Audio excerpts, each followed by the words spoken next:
In order to go see his first love, the CEO abandoned his girlfriend in a deserted suburban area. The next second, the girl was hit and thrown by a speeding car. At the brink of death, a benevolent Grim Reaper approached the girl. He asked if she would trade love for a chance at resurrection.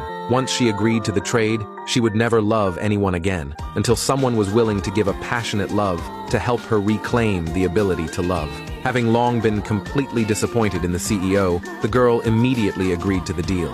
Soon, the same girl who had been heartbroken because the CEO secretly married his first love suddenly felt nothing. Thinking of the CEO's betrayal and her mother's favoritism, the girl, devoid of any affection, decided that everything she would do next would be driven by self-interest. To repay her mother for years of raising her, the girl decided to accept her mother's arranged blind date. But when she arrived at the restaurant at the agreed time, her date was nowhere to be seen. At that moment, her first love suddenly sent her a photo claiming the CEO had spent the entire night with her, since she was the CEO's legal wife. In the past, seeing such a photo would have shattered the girl's heart, but now, she felt nothing. She then wished the first love and the CEO a happy wedding. She reassured her first love that she was not shameless like the first love and would not try to become the CEO's lover. The first love, seeing this, immediately complained to the CEO. The CEO, without inquiring, called and scolded the girl, saying the first love had a weak heart, and how could the girl say such cruel things?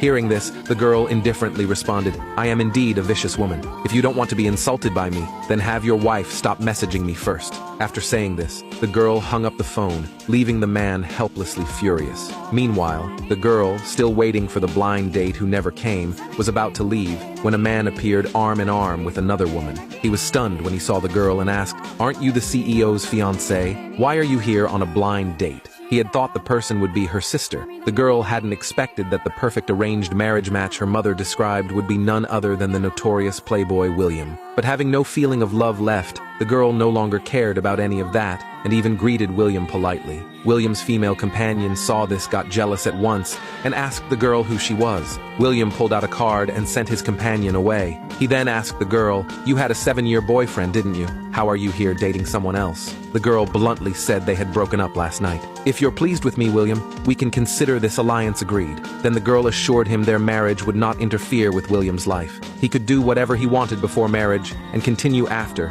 and even help cover for him when necessary. Hearing this, William agreed without hesitation. Then the woman told William he could plan every detail of the wedding himself.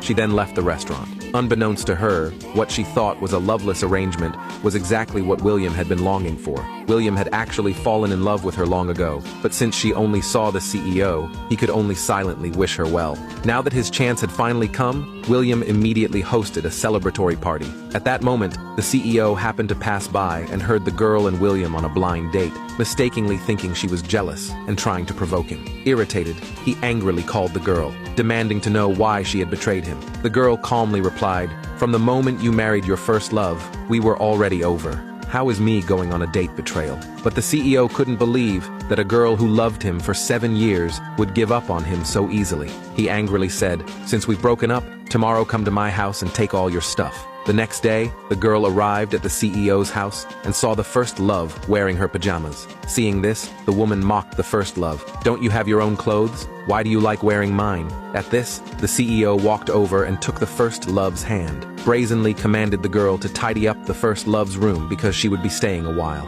The girl, unconcerned, said, "You don't need a new room. As your wife, the first love should be in your bedroom." She then left the embarrassed CEO and went inside to pack her things. But the first love, attempting to create more distance between them, banged her own head against the wardrobe and screamed the CEO's name. When the CEO rushed in and saw the injured first love, he shoved the girl aside, causing her to hit her head on the doorframe and get hurt. At that moment, though she no longer loved him, she couldn't help but feel sorrow for herself.